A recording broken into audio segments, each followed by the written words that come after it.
یہ دو چیزیں ہیں، ایک ہے سرکار دو عالم صلی اللہ علیہ وسلم کی شان اقدس میں کسی کا زبان درازی کرنا، آقا علیہ کوئی شاتم جو ہے شاتم رسول آقا علیہ السلام کی ذات پر حملہ کرے، یا جیسے ختم نبوت کے حوالے سے گفتگو ہم کر رہے ہیں۔ دیکھیں دو پہلو ہیں، ایک پہلو یہ ہے کہ ایک ایسی سٹیٹ جو کہ مسلمان سٹیٹ ہو جیسے آقا علیہ السلام کی ریاست مدینہ، اور اس سٹیٹ کے مالک و مختار جو ہیں اس کے سربراہ جو ہے وہ آقا علیہ السلام خود ہیں۔ آقا علیہ السلام نے جو گستاخان رسول کو سزا دی ہے وہ بطور سربراہ دی ہے، ٹھیک ہے، اور ان کی سربراہی کے اندر ان کو قتل کیا گیا، لہٰذا یہ ایک الگ معاملہ ہے، اور ایک شخص کا اپنے ہاتھ میں معاملہ لینا یہ ایک الگ معاملہ ہے۔ دیکھیے ایسی جگہ جہاں پہ آپ اب تو پوری دنیا گلوبل ولیج بن چکی ہے اور ہر ایک کو پتا ہے، معلوم ہے، اور اس کے لیے بہترین طریقہ یہ ہے کہ مسلمان ریاستیں جہاں کہیں بھی غیر مسلم ریاستوں میں ایسی گستاخانہ باتیں کی جاتی ہیں تو مسلمان ریاستوں کا کام ہے کہ ان کے ساتھ ان کو انڈورس کر کے ان کے ساتھ بات چیت کر کے اس کے معاملے کا حل نکالا جائے۔ جیسے اسلامو فوبیا کے اوپر پچھلے دنوں میں یہ کام ہوا تو یہ ہے وہ کام کرنے والا، نہیں کہ خود بندہ خود اٹھے اور وہ خود اپنا غازی بن کے اس کے معاملے میں چلا جائے۔ جیسے آپ غازی علم الدین شہید کی آپ مثال دیتے ہیں تو وہ ایک ایسے معاشرے میں رہ رہا تھا جہاں پہ غیر مسلم ریاست تھی، جہاں پہ مسلمان محکوم تھے، جہاں کوئی لا نہیں تھا کہ آقا علیہ السلام کی گستاخی ہوئی تو اس کو کافر کردار تک پہنچایا جا سکتا ہے۔ اب ایک لا موجود ہے، 295C موجود ہے پاکستان کے اندر، وہ قانون موجود ہے۔ ہمیں یہ چاہیے اگر دیکھیں لوگوں کو احتجاج کرنا ہے نا تو وہ اس بات پہ کریں کہ 295C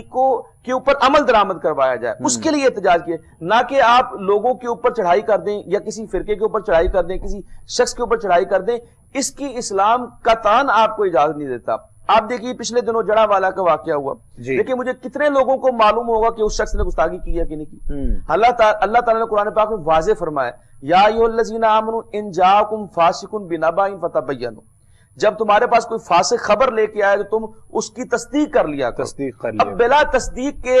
کوئی چڑھ دوڑے کہ جی فلاں بندہ گستاخ رسول ہے، فلاں بندے نے قرآن کی بے حرمتی کی ہے، اس کو معلوم بھی نہیں ہے، نہ اس کی وہ سامنے ہوئی، نہ اس نے دیکھی، نہ اس نے سنی، لیکن جب کسی نے کہہ دیا اور وہ بھی پتہ نہیں، وہ آپ کو معلوم ہوگا کہ جو بس الزام لگا رہا ہے پتہ نہیں وہ کتنا بڑا مسلمان ہے، کیا اس کو پتا ہے بھی کہ نہیں ہے، تو یہ ہے مس یوز کرنا۔ دیکھیے یعنی وہ مسلمان ہے، آپ کے کہنے کا مقصد یہ ہے کہ اس کو بھی ان چیزوں کے بارے میں معلوم ہے مکمل کہ نہیں، زیادتی ہوئی ہے یا گستاخی ہوئی ہے، کوئی بات ایسی ہوئی ہے، ایسا ہی ہے، تحقیق نہیں ہے، تحقیق کے بغیر بس ایک جذباتیت کے اندر آ کے چڑھ دوڑنا ہے۔ آپ دیکھیے آقا علیہ السلام کا کیا فرمان ہے، آقا علیہ السلام نے فرمایا کہ تم کسی برائی کو دیکھو تو اس کو ہاتھ سے روکو، اگر یہ کیپیسٹی نہ ہو تو پھر تم اس کو زبان سے روکو، اور اگر یہ کیپیسٹی نہ ہو تو کم از کم اس کو دل میں برا جانو۔ دیکھیے یہ علماء نے اس حدیث کے اوپر اپنی آراء کا انتخاب کیا اور بتایا ہے۔ مثال کے طور پہ جو ہاتھ سے روکنا ہے وہ اسٹیٹ کا کام ہے،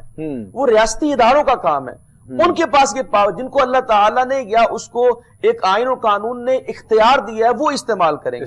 جو زبان سے روکنے والے وہ واعظین ہیں، وہ مبلغین ہیں، وہ علماء ہیں، وہ اپنی زبان سے اس کا اظہار کریں گے، قلم سے، جس طرح جو بھی سورسز ہیں مینو کمیونیکیشن کا استعمال کرتے ہوئے اپنی بات سے آگاہ کریں گے۔ اب رہ گیا معاملہ دل میں برا جاننے والا، یہ عوام الناس کا کام ہے کہ عوام الناس اس کو دل میں برا جانے۔ اب ہوتا یہ ہے کہ اسٹیٹ تو کچھ کرتی نہیں کاروائی، اور سب سے پہلے جو ہے وہ عوام جو ہے وہ چڑھ دوڑتی ہے جس کا کام صرف اس کو دل میں برا جاننا تھا۔ تو ان چیزوں کے اوپر بھی دیکھنا چاہیے کہ آیا جہاں پر ہم یہ نہیں کہہ رہے کہ گستاخیاں نہیں ہوتی، گستاخیاں ہو رہی ہیں اور ان کا سدباب ہونا چاہیے، لیکن یہ کوئی طریقہ نہیں کہ کسی ملک کے اندر گستاخی ہو اور ہم اپنے ملک کو خراب کر دیں، اپنے ملک کی املاک کو جلا دیں، تو اس سے تو کوئی فائدہ ہونے والا نہیں۔ رہنے والوں کا خیال اور باقی جو احباب ہیں، یہ تو آقا علیہ السلام کی تعلیمات کے بالکل بیشتر بالکل مخالف ہے۔ جو سراپا رحمت ہے، جو رحمت للعالمین ہے، وہ کس طرح کا